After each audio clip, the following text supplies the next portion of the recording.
Have you achieved success and a high income, but still lack personal fulfillment and work-life balance? You're in the right place. Welcome to the Successful But Struggling podcast. Join us as Erin, Eunicia, Joanne, and Mim share transformative insights and practical strategies just for you. Discover real stories and lessons that will elevate your personal satisfaction, professional accomplishment, and financial empowerment. Welcome back to the podcast, Successful But Struggling. I am Dr. Joanne Sotelo, one of the hosts, and I'm here with my dear friend and co-host, Dr. Erin Hurley. And today we're going to be talking about post-pandemic parenting. And I'm going to leave it just there because such a neat title. And I'm going to let Erin take us through all the changes. Erin, let us know what's going on. Yeah. Thank you so much, Joanne. And I think that this is so pertinent. And for those of you who may not be a parent, what I found is as a supervisor and as a business owner, I dealt with some of these same issues that I was dealing with as a parent, also in the people I supervised or was working with. So maybe you can expand the definitions and see how these might apply to you, even if you're not a parent, or maybe you know some parents. So the first thing I would say, we can't make change if we don't have awareness. So what I'd like to do is just share some things that I hope you can become aware about what life is like for everyone post-pandemic. And even though we're not hearing about death tolls and all the impacts on the news every day, it's kind of taken a back seat. The problem is that the impact that the pandemic has had is going to be around for years and even decades. So I don't want us to minimize that. We can't just say, oh, we're going to go back to the way life was back in 2019, because that's not going to happen. We have a new norm. And one of the things I found as a parent is that even when I had a lot of struggles, and it was really hard. I was focusing so much on my own issues. It was hard for me to look up and see what's going on in the lives of others around me, including my kids or my spouse. But when I did, even when I was going through really hard times, like the loss of both of my parents in 5 weeks, it was really hard for me to look up from my own plate of what was going on and see what's going on with everyone else. But when I did, I thought, oh, yes, I'm struggling a lot. Oh, and you are too.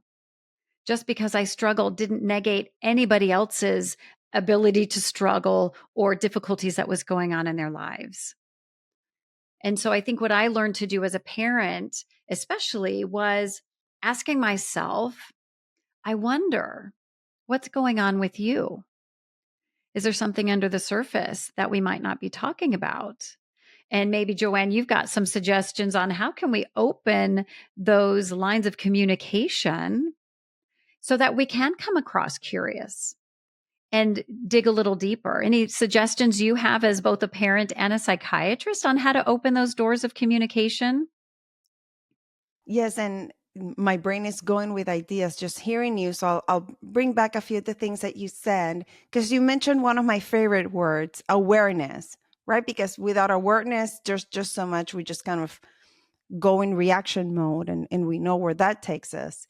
And and another thing you mentioned, which is so important to point out, is that this is normal brain behavior. When we are under high stress, our brain gets very tunnel vision, and it's really, really difficult to have that awareness enough to pause, to zoom out, to say, wait a minute, not only the question of what's going on with me, but what's going on with the people around us, right? Like, what a beautiful question, right? Because the people around us benefit or get affected negatively based on how we're feeling. So it's good to have that awareness within ourselves and then also around us. So and thank you for sharing, right? Like I can only imagine during that difficult time of all the pandemic and then losing both parents in such a short period of time. So talk about stress and grief and sadness, right? So on top of all the things that a lot of people were struggling with, right? That gave you awareness, probably, right? Like all those emotions, it's a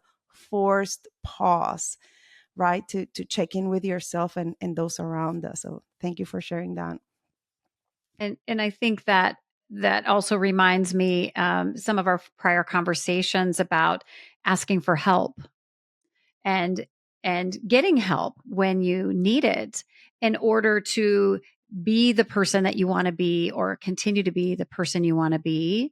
And so that might be, I had to ask for help from my colleagues and trust that they would do work while I was away. And I needed to tend to my kids' needs because not only did I lose my parents, they lost their grandparents. So I needed to ask, how is this impacting my kids going through this? And can I find a way to be present for them while I'm also going through my own grief? And sometimes that, again, that needs It's hard. taking a pause and asking for extra help and then not feeling guilty, right? We talked about what do we need to let go of? We need to not feel guilty about asking for help or allowing someone to step in when we feel like that's not going to be our best interest. So that's that awareness. And so I also mentioned about being curious. And again, can we learn questions that are going to open up the doors? And we can't force our kids to talk to us. We can't force the staff we supervise to talk to us about things. But can we learn language that allows them to know we're genuinely curious? Not just saying, oh, hello, good morning, how are you? Because that's a standard, but good morning, Joanne. How are you doing today? And pausing and waiting and actually being present to listen, not having it, as Joanne often is fond of saying, is you're just checking the box to say, I greeted you. No, but really pausing to be fully present is so important. And when we're in a rush, we're going the speed of a bullet train. It's really hard to do that. So can we get curious and be fully present so we can have a full conversation and listen to those answers that the answers to the questions we're asking?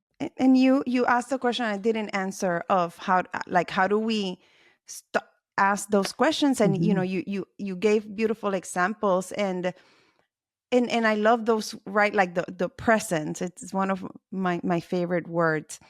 And then having questions that involved a we rather than you and I, especially topics that are a little bit harder to talk about, and this is a little side note, but in going back to the early stages of the pandemic and, having two teenage boys, and, you ask them, how are things going? Fine. How are you? Okay. Those one word answers. And I like to ask them, and how are your friends? And how are they doing? What are some things that they are struggling with? And I was surprised that I got more information when they were talking about their friends. And then I would say, and of course, because I'm a psychiatrist, like I would just ask them directly, anyone that you know of, do you think that they're struggling a little bit more or they're sad?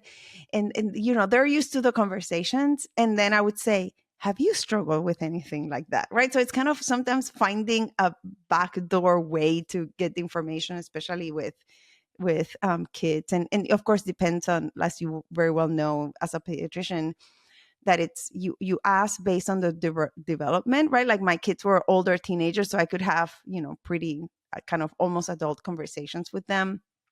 But like you refer back to, it's not just with our kids, but the people around us, our teams, and it's the same concept, right? Of putting them first and then wording it in a way that they feel that we are really interested and really hearing them, not just like, hi, good morning, how are you? Right? Like that's so programmed in our brain to say, fine, thank you, and you, right? Just changing the way we even ask simple questions can be very powerful. Yeah. And I think the next thing I like to talk about after we get that curiosity and presence is suspending judgment. And one example I like to use, so as a physician, many other physicians I know, their kids are valedictorians, their kids are going off to colleges. And as I supported my own kids through the pandemic and post-pandemic times, each of my kids had a different path. And so one of my kids I saw was really struggling as a junior in high school, had moved schools a bit and was just struggling with jumping through the hoops of turning things in, super smart kid, but was just struggling with, being a square peg in a round hole with what school is expecting. So I actually had him work with a coach, and he came to the conclusion that getting his GED was going to be a better fit for him than struggling through another year and a half of high school. And that was an amazing decision for him. And I didn't really care. I've actually had people congratulate me on, oh my gosh, I'm so glad you were able to support your son that way. Because I think about, well, what if I worried about what are my friends that are going to think? What are other doctors in the community going to think that I let my kid drop out of high school and get his GED? And I thought high school was sucking the life out of my boy. And I saw that. And I was willing to listen to him, get him some resources.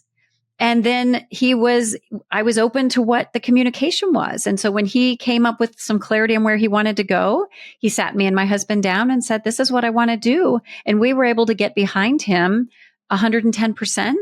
And that led to the next decision and the next decision, which is allowing him now he's in Army boot camp in his third week and doing really well because of all of those decisions we made based on him getting clarity and us recognizing that going the traditional route wasn't going to be great for him. I knew he would be successful no matter what route he took. Another one of my kids is in gap year number 2. And waiting to get clarity is doing a great job on adulting in so many areas. And I'm just so proud. And so they finished high school, got an honors diploma, and are now applying to colleges when they're ready, not based on anybody else's timeline. And I love that I was able to embrace that as a successful pathway. And then I have a third child and they're not sure what they want to do. And I'm not in a hurry to say, no, you have to choose. What are you going to do after you graduate in a few months?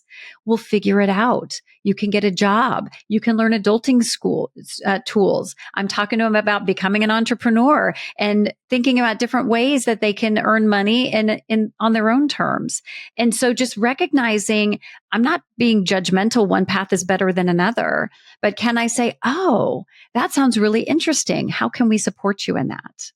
Oh, I love that. Right. Because it's such a beautiful analogy of life in general. Right. And I talk so much about how, I talk about it in terms of physicians because that's, you and I are both physicians. But again, it happens in many other professions that it's like we have those pre-programmed ideas of how we're supposed to do life. And like you said, that I do say all the time, the checking of the boxes.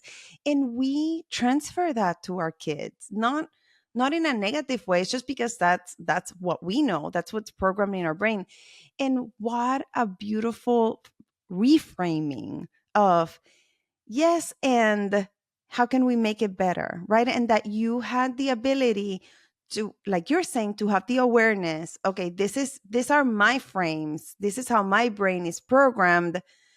Wait, if I think of them first, the way we should, what do they need? Where are they struggling? What are some paths that would make more sense to them?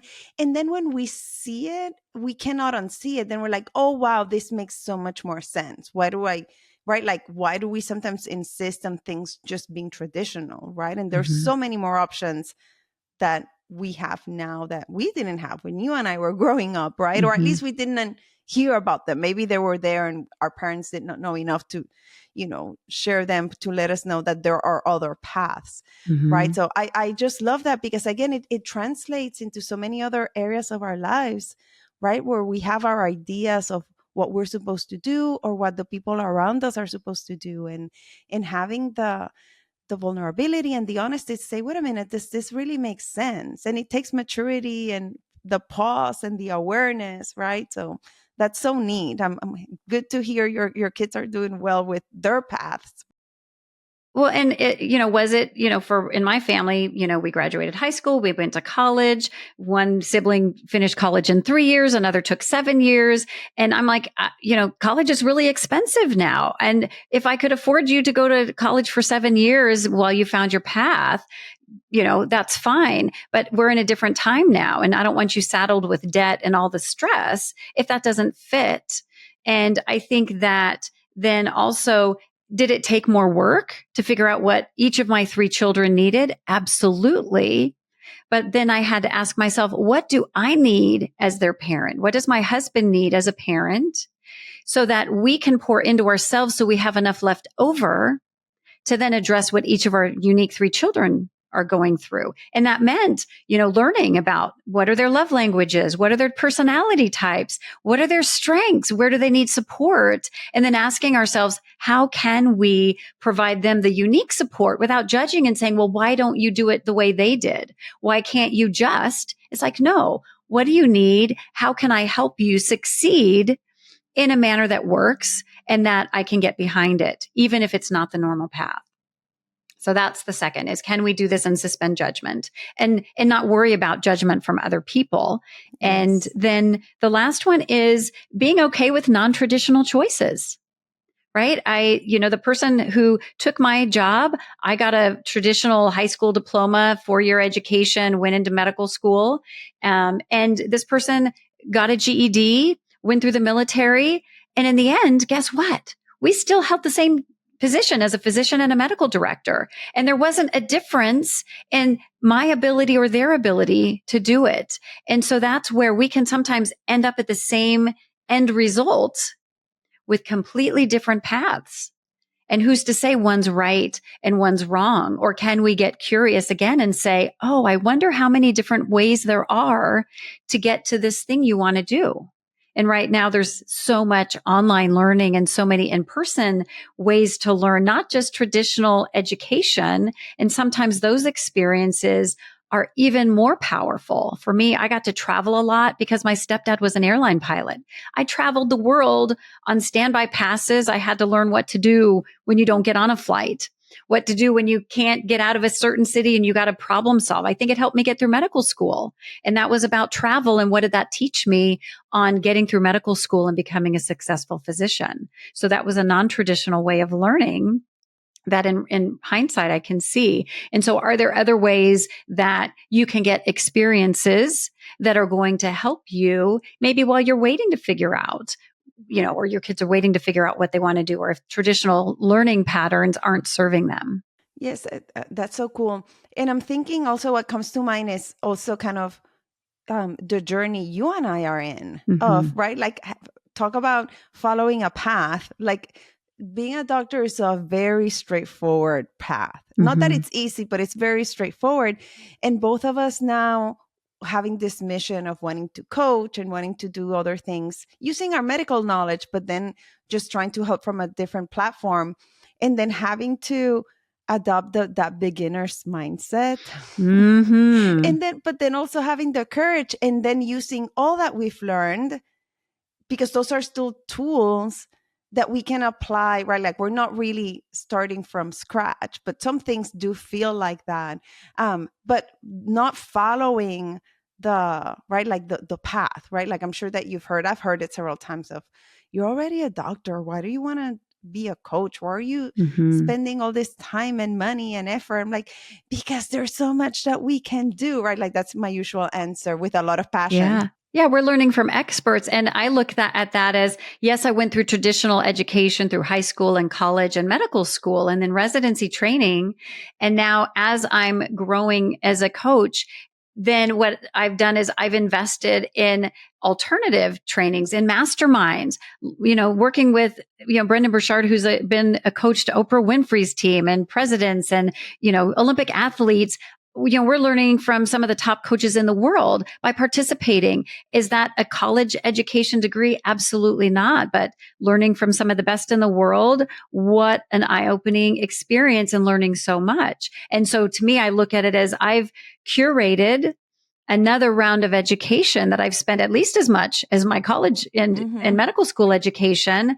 But that's what I need in order, I didn't want to be an okay doctor. I wanted to be an excellent doctor. I don't want to be an okay coach. I want to be an excellent coach. I want to be an expert. And so, the power of learning in any modality, whether it's online training modules, in-person conferences, being part of masterminds, and then being teachers, right? When we turn around and we teach these concepts to our own clients, that's such a powerful way of expanding our knowledge. And so that to me has helped me see what a non-traditional education can be for someone, whether they're going to go to college or not. There's so many learning opportunities out there. Yes. And also what's coming to mind is bringing it back to the reasons why we're here in this podcast, right? And, in our beautiful title of Successful But Struggling. And sometimes, again, we've done it, the right way, and using air quotes, checking off all the boxes, doing all the right things. And we sometimes get stuck, or we know that there's a little bit more and we don't know. And that makes us feel like we're struggling. And sometimes it's just that, exactly what you're saying. If I kind of summarize your framework, right? Like having the awareness, curiosity, and presence, right? Like 3 so very powerful words to know, okay, where am I? What's going on? Why am I struggling? And then, right, like I say that a lot too, because it's, right, like we have that old framework of no pain, no gain. And that it might help in very short, like brief situations, but not lifelong. Like, right, like it's that's not the way we really move forward. And then saying, wait a minute, no, I have to come from that place of love and compassion and no judgment to be able to take on a non-traditional choice.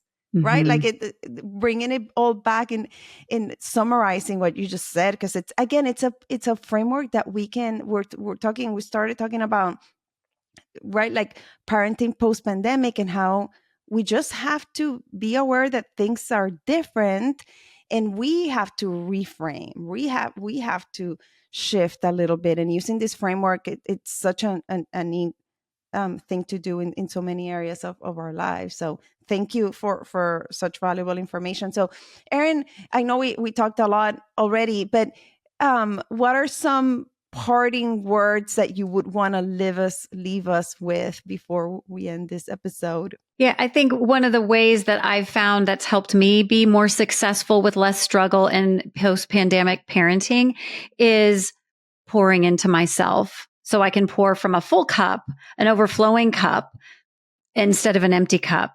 And that's going to give us more of a buffer, more resources that are going to be available, instead of like, oh my gosh, one more thing, right? It's like, oh, let's talk about that. And not because we if we're feeling hurried, put out, our kids can sense that. The staff we supervise can sense that. So if we really are coming from true curiosity, openness, and presence, they're going to know. And we can't do that if we don't take care of ourselves. And so my hope is that you will continue to prioritize yourself and your self-care so that you can become the best parent, the best supervisor, and have less struggles. And in order to make that easier, in the show notes, we'll have a link to a PDF that makes some parenting resources easier for you, some information about the 5 love languages and some different easy to find resources that might help you if you're struggling, especially in post-pandemic parenting.